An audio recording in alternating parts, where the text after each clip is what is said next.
There's a push to make it easier for second homes to be built on 240,000 of the largest properties in New South Wales. A parliamentary inquiry is looking at whether it's time to override a patchwork of council rules with a simpler regime.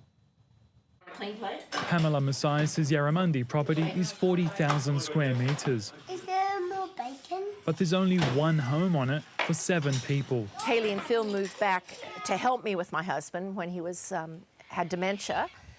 Then they stayed on because I would have to have sold the place. Plans to build a second home on the land were rejected by Hawkesbury Council. So we could look after Pam as she got older and in turn she could help us look after the kids. Ultimately, they were granted permission by the courts to renovate. The days when a council decides if a second home can be built on the state's largest properties could be numbered. A parliamentary inquiry is exploring whether that should be baked into planning laws for properties bigger than 20,000 square metres. The most expensive part of building any new house is the land.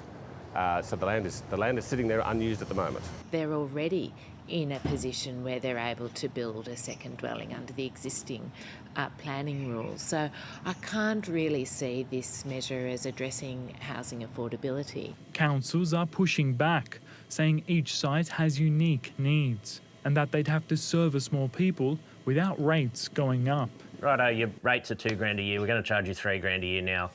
No worries. The government says the proposed planning tool has merit, but for specific property types, like farms, some tweaks might be needed.